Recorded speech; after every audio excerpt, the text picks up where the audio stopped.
कमला Harris या Donald Trump, किसके sir सजेगा American president बनने का ताज? जी हां दोस्तों, साल 2024 के अमेरिकन प्रेसिडेंशियल कैंडिडेट्स के तौर पे डेमोक्रेट पार्टी ने चुना है कमला हैरिस को, और वहीं पर रिपब्लिकन पार्टी की कैंडिडेट है डोनाल्ड ट्रंप, जो ऑलरेडी प्रेसिडेंट रह चुके हैं जो बाइडेन के पहले। कमला हैरिस भी कोई कम नहीं है, वो करंटली वाइस प्रेसिडेंट के तौर पे सर्व कर रही हैं। 5 नवंबर 2024 की ये तारीख है जब वोटिंग शुरू हो चुकी है, और माना यह जा रहा है कि इसके रिजल्ट्स भी कुछ दिनों के अंदर आ जाएंगे। लेकिन हैवी सिक्योरिटी के अंदर अमेरिकन डेमोक्रेसी को रखा गया है, क्योंकि उम्मीद जताई जा रही है कि कोई भी कैंडिडेट अगर हार जाता है तो उसके जो पक्ष के मेंबर्स हैं, उसकी तरफ के जो मेंबर्स हैं, वो थोड़ा उपद्रव कर सकते हैं, इसलिए सावधानी रखी जा रही है। लेकिन बड़ा सवाल ये नहीं है कि अमेरिका में डेमोक्रेसी कितनी सुरक्षित है, बड़ा सवाल ये है कि अमेरिकन प्रेसिडेंशियल कैंडिडेट्स के जीतने या हारने से दुनिया पर क्या इंपैक्ट पड़ता है, और खासकर इंडिया पर इसका क्या बड़ा असर पड़ेगा। दोनों ही ये जो कैंडिडेट्स हैं, ये काफी अलग विचारधाराओं से बिलोंग करते हैं। डेमोक्रेट पार्टी एक लिबरल पार्टी मानी जाती है, और वहीं रिपब्लिकन पार्टी एक कंजर्वेटिव यानी कि right wing, right tilted party मानी जाती है। तो माना यह जा रहा है कि ये जो मुकाबला है ये काफी टक्कर का है। और अगर शुरुआती रुझान की बात करें तो इस वक्त कमला हैरिस पहले आगे चल रही थी, और अब थोड़ा सा डोनाल्ड ट्रंप आगे निकल चुके हैं। तो कांटे की टिक्कर चल रही है, और माना यह जा रहा है कि इस चुनाव के बाद से अगले 4 सालों के लिए दुनिया का भविष्य तय होने वाला है कि किस दिशा में दुनिया की इकोनॉमी और दुनिया की जो जियोपॉलिटिकल सिनेरियोज है ये टर्न आउट होने वाले हैं। जानने की कोशिश करते हैं दोस्तों इन सारी बातों के बारे में कि आखिरकार इन दोनों कैंडिडेट्स के क्या स्ट्रॉन्ग पॉइंट्स हैं, क्या वीक पॉइंट्स हैं, किसके आने से क्या इंपैक्ट हो सकता है दुनिया पर और खासकर भारत पर, आज इस वीडियो में।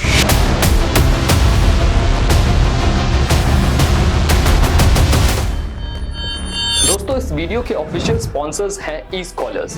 ई-स्कॉलर्स एक ऑनलाइन लर्निंग प्लेटफॉर्म है जो आपको skill based learning courses provide करती है। दोस्तों, आज की इस दुनिया में चैट जीपीटी, कैनवा और पब्लिक स्पीकिंग जैसे कोर्सेज की डिमांड बहुत ज्यादा है। बहुत सारे लोग तो ये भी कहते हैं कि डिग्री से ज्यादा स्किल्स इंपॉर्टेंट हो गए हैं। इसीलिए अगर आप एक स्टूडेंट हैं, एम्प्लॉय हैं या फिर कोई बिजनेस ओनर है, इन तरह की स्किल्स को सीख कर आप अपनी लाइफ को अपग्रेड कर सकते हैं। इसके लिए escholars.in आपको ऐसे ही skill based courses affordable prices में मुहैया करवाती है।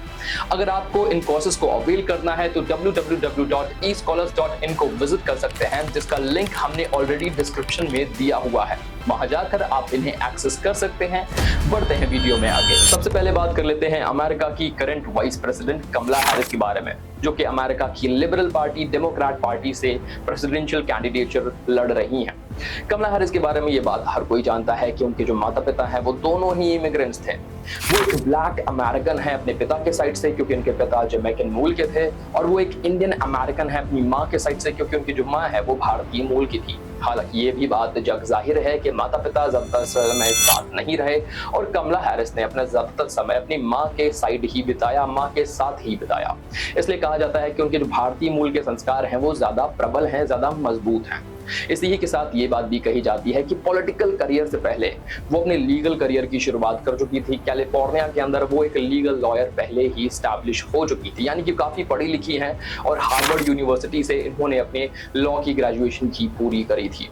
साथ में ये भी बताया जाता है कि ये सेम सेक्स मैरिज को बहुत ज्यादा सपोर्ट करती हैं, ह्यूमन राइट्स को बहुत ज्यादा सपोर्ट करती हैं। साल 2020 में जॉर्ज फ्लॉयड नाम के एक ब्लैक अमेरिकन की डेथ के बाद से इन्होंने काफी प्रोटेस्ट किया था उस वक्त की डोनाल्ड ट्रंप रिजीम का, और उसके बाद आप जानते हैं कि चुनाव डोनाल्ड ट्रंप हार भी गए थे, और तब से कमला हैरिस काफी चर्चा में रहती हैं। साल 2024 में वो अभी एक प्रेसिडेंशियल कैंडिडेट के तौर पे इलेक्शन लड़ रही हैं, लेकिन साल 2020 में जब बाइडेन सरकार आई थी तो उन्हें वाइस प्रेसिडेंट के तौर पे एस्टैब्लिश किया गया था। अब बात कर लेते हैं डोनाल्ड ट्रंप के बारे में, जो ऑलरेडी 45th प्रेसिडेंट रह चुके हैं अमेरिका के, और अब वो 47th प्रेसिडेंट बनने के लिए यहाँ पर इलेक्शन लड़ रहे हैं साल 2024 के अंदर रिपब्लिकन पार्टी के साथ, जो कि एक कंजर्वेटिव फार राइट पार्टी है अमेरिका की। डोनाल्ड ट्रंप का पर्पस बिल्कुल साफ है कि उनका फोकस अमेरिका फर्स्ट होने वाला है। वो एक कैंपेन भी चला रहे हैं जिसका नाम है MAGA, जिसको शॉर्ट फॉर्म में मागा कहते हैं, और इसका फुल फॉर्म है मेक अमेरिका ग्रेट अगेन। वो चाहते हैं कि अमेरिका की जो पॉलिसी है वो अमेरिकन के फोकस में होनी चाहिए, यानी कि अमेरिकन का भला होना चाहिए, ना कि दुनिया में क्या चल रहा है उस पर अमेरिका को ज्यादा रिएक्ट करना चाहिए। वो रशिया को इतना बड़ा एडवर्सरी नहीं समझते जितना चाइना को समझते हैं। साथ ही में वो ये भी कहते हैं कि बहुत सारे ऐसे यूरोप कंट्रीज हैं जो अमेरिका का फायदा उठाते हैं, जिनको अमेरिका एड देता है, तो जरूरी नहीं है कि अमेरिका उनको एड देता रहे। हमें चाहिए कि अपनी रिसोर्सेज को हम अपने लोगों के लिए खर्च करें।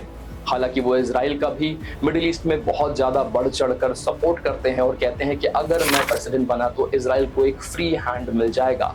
वो एक बहुत ही ज़्यादा पोलराइजिंग फिगर है, इसलिए भी बहुत ज़्यादा एक्सट्रीमिस्ट भी माने जाते हैं। कुछ लोगों का तो ये भी कहना है कि भाई डेमोक्रेसी पर काफ़ी नुकसान आ सकता है कि अगर डोनाल्ड ट्रंप अमेरिका के फिर से प्रेसिडेंट बन जाते हैं, तो ये इनका रह चुका है। बाकी वो एक बिलियनर हैं, पहले से ही उनके पिता ने एक बड़ी संपत्ति कमाई थी जो डोनाल्ड ट्रंप ने इनहेरिट करी। उसके बाद से बड़े बड़े टावर्स खड़े किए, ट्रंप टावर के तौर पे उनके बहुत सारे बिजनेसेस एस्टैब्लिश्ड हैं। तो वो दुनिया के बड़े बड़े लोगों के साथ उठते बैठते हैं। एलन मस्क जो कि दुनिया के इस वक्त के सबसे रईस अमेरिकन हैं, उनका भी सपोर्ट डोनाल्ड ट्रंप के साथ है और देश भर के यानी कि अमेरिका के 50 से भी ज्यादा बिलियनर्स डोनाल्ड ट्रंप को सपोर्ट करते हैं। ये बात भी इंटरेस्टिंग है कि कमला हैरिस को 80 से भी ज्यादा बिलियनर्स अमेरिका के अंदर सपोर्ट कर रहे हैं। तो ये जो लड़ाई है ये कांटे की रहने वाली है। देखना ये होगा कि इनमें से कौन आगे निकलता है। लेकिन ये बात जाननी जरूरी है कि इन दोनों में से जो भी जीतेगा उसके जीतने से दुनिया पर और खासकर भारत पर क्या बड़ा असर पड़ने वाला है। सबसे पहले बात कर लेते हैं महंगाई के बारे में, जो कि एक इकोनॉमी को फ्लरिश करने के लिए बहुत ही इंपॉर्टेंट एस्पेक्ट होता है कि भाई अगर महंगाई बढ़ेगी तो आम नागरिकों को दिक्कत बढ़ सकती है। अगर महंगाई की बात करें तो एक्सपेक्टेड है कि डोनाल्ड ट्रंप के रूल में महंगाई बढ़ सकती है, क्योंकि फिलहाल जो करंट वाइस प्रेसिडेंट हैं कमला हैरिस, उनकी पॉलिसीज में इंटरेस्ट रेट को घटाया जा रहा है और माना यह जा रहा है कि जैसे ही गवर्नमेंट चेंज होती है तो इंटरेस्ट रेट में बढ़त आ सकती है। यहाँ पर ये बातें भी सामने आ रही हैं कि किस तरह से डोनाल्ड ट्रंप एक बड़ा प्रपोजल रख रहे हैं और कह रहे हैं कि अमेरिका की इकोनॉमी में इनकम टैक्स जैसी कोई चीज होनी ही नहीं चाहिए। इंस्टेड हमें उन देशों पर टैरिफ ज्यादा बढ़ाने की जरूरत है जिन देशों की वजह से अमेरिका को ट्रेड डेफिसिट हो रहा है। साथ ही में उन्होंने ये भी कहा कि वो एक्शन लेंगे उन इकोनॉमीज और उन कॉन्टिनेंट्स के ऊपर जो अमेरिकन डॉलर को डिच करने की या फिर डी डॉलराइजेशन की कोशिश करेंगे। उनका इनडायरेक्ट इशारा ब्रिक्स नेशंस की तरफ है जिसमें भारत भी आता है।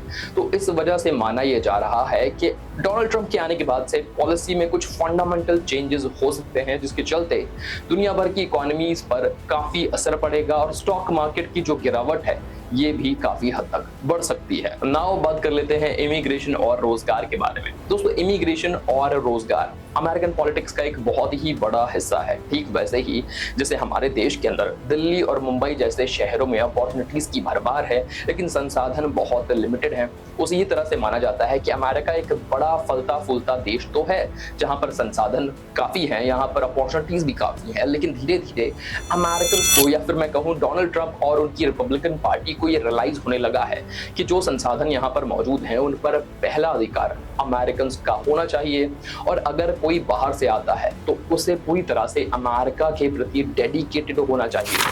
वहीं कमला हैरिस थोड़ी लिबरल अप्रोच रखती है। उनका मानना है कि इमिग्रेशन पॉलिसीज को देखने की जरूरत है लेकिन वो लीगल इमिग्रेशन के पक्ष में है।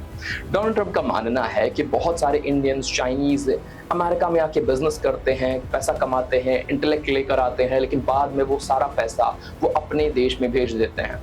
डोनाल्ड ट्रंप चाहते हैं कि जो बाहर के लोग आते हैं वो अगर काम करना चाहते हैं तो वो अमेरिका का भला करें जिससे अमेरिकन सोसाइटी को उसका ज्यादा लाभ मिल सके। और इसीलिए माना जाता है कि H-1B वीजा के तहत बहुत सारे जो इंडियंस अमेरिका में जाकर काम करना चाहते हैं उन्हें कुछ मुश्किलों का सामना करना पड़ सकता है कि अगर डोनाल्ड ट्रंप की सरकार आती है और वीजा नियमों में कुछ बड़े बदलाव करती है। तो नाउ चाइना पॉलिसी के बारे में बात कर लेते हैं कि चाइना को दोनों ही कैंडिडेट्स किस तरह से व्यू करते हैं। ये बात सच है कि डोनाल्ड ट्रंप मानते हैं कि चाइना उनका नंबर 1 एडवर्सरी है, लेकिन हैरिस यानी कि कमला हैरिस हैरिस ऐसा नहीं मानती। कमला हैरिस और उनकी सरकार फिलहाल व्लादिमीर पुतिन के ऊपर फोकस कर रही है। चाइना के लिए वो अपनी अलग से स्ट्रैटेजी तैयार कर रहे हैं, जिसे चाइना +1 भी कहते हैं। वो मानते हैं कि चाइना से हमें अपने जो मैन्युफैक्चरिंग यूनिट्स हैं वो कहीं और शिफ्ट करने की जरूरत है, जिसका फायदा वियतनाम, इंडोनेशिया, भारत और अलग देशों को भी मिल रहा है। लेकिन यहाँ डोनाल्ड ट्रंप की जो अप्रोच है वो काफी एग्रेसिव रहने वाली है। डोनाल्ड ट्रंप ऑलरेडी कह चुके हैं कि चाइना जैसे देश पर और ज्यादा टैरिफ लगाए जाने चाहिए, ताकि चाइना को समझ में आ सके कि यूएस के बगैर वो ज्यादा कुछ बड़े कारनामे नहीं कर सकता। इसलिए भी डोनाल्ड ट्रंप कहते हैं कि टैरिफ्स के हिसाब से हमें चाइना के ऊपर एक्शन लेने की जरूरत है। माना यह भी जाता है कि इन दोनों ही फैसलों से, चाहे वो कमला हैरिस का हो या फिर डोनाल्ड ट्रंप का हो, भारत को अच्छा खासा फायदा मिल सकता है। भारत के इंपोर्ट्स और एक्सपोर्ट्स पर काफी असर पड़ सकता है। नाउ अब बात करते हैं एनर्जी सिक्योरिटी और ऑयल एंड गैस के बारे में, जिस पर दोनों कैंडिडेट्स का मतभेद सामने आता है। कमला हैरिस क्लीन एनर्जी को सपोर्ट करती हैं और माना यह जाता है कि जो ये रिस्ट्रिक्शंस लगाए जाएंगे ऑयल बेस्ड इकोनॉमीज पर, उससे कार्बन टैक्स भी आ सकता है आगे आने वाले वक्त पे। हालांकि Donald Trump pro oil policy रखते हैं, यानी कि डोनाल्ड ट्रंप को लगता है कि भाई तेल जलाने से कोई बड़ा नुकसान नहीं होने वाला। इंस्टेड उनका तो ये कहना है कि अमेरिका के अंदर जो रिसोर्सेज मौजूद हैं, तेल को उनसे निकाला जाना चाहिए, उसे यूज़ किया जाना चाहिए। जो रिन्यूएबल एनर्जी का लोग शोर मचा रहे हैं उस पर ज़्यादा फोकस करने की ज़रूरत नहीं है। अगर हम रियल स्टेट और इंफ्रास्ट्रक्चर सेक्टर की बात करें तो रियल स्टेट और इंफ्रास्ट्रक्चर सेक्टर में भी दोनों लीडर्स की अलग अलग सोच है, जहाँ पर कमला हैरिस मानती हैं कि इस सेक्टर में बढ़त होने की ज़रूरत है। और इसके लिए क्या किया जाना चाहिए? इसके लिए इंटरेस्ट रेट को घटाया जाना चाहिए, ताकि लोगों के पास ज्यादा से ज्यादा पैसा आ सके और वो इन सेक्टर्स में इन्वेस्ट कर सके।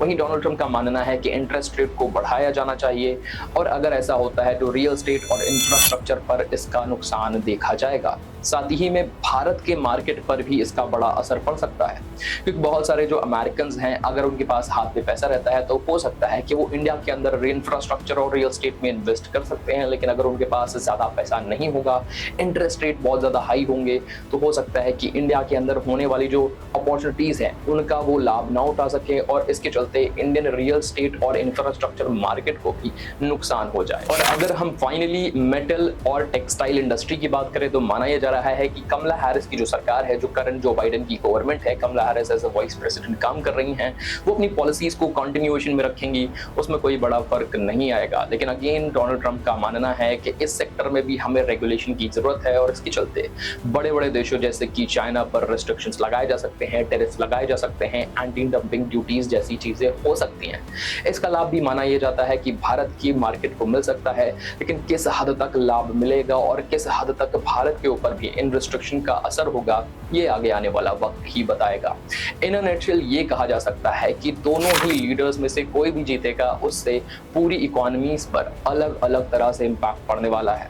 लेकिन ये बात तय है कि जो बाइडेन की गवर्नमेंट में जो बड़े बदलाव हुए हैं वो कंटिन्यू रहेंगे अगर कमला हैरिस वापस से इलेक्ट हो जाती हैं। और वहीं डोनाल्ड ट्रंप अगर आते हैं तो वॉलेटिलिटी बढ़ सकती है, यानी कि अनिश्चितता बढ़ेगी, और इससे मार्केट्स भी रिएक्ट करेंगे और ग्लोबली टेंशंस में भी बढ़त आ सकती है। और डोनाल्ड ट्रंप के बारे में ये भी कहा जा रहा है कि जिस तरह से तवज्जो दी जाती है यूरोप को और यूरोपियन यूनिटी को, उस पर भी काफ़ी असर पड़ेगा, क्योंकि डोनाल्ड ट्रंप बहुत ज़्यादा मनी माइंडेड है और इनके जो ज़्यादातर रूल्स और रेगुलेशंस हैं ये बिजनेस पर्सपेक्टिव से ज़्यादा ड्रिवन होंगे, यानी कि वो ह्यूमैनिटेरियन कॉज में भी शायद ना देखें और उसे नज़रअंदाज भी कर दे। तो ये भी आगे आने वाला वक्त बताएगा कि इसमें क्या डेवलपमेंट्स आते हैं अगर डोनाल्ड ट्रंप बन जाते हैं अमेरिका के फिर से प्रेसिडेंट।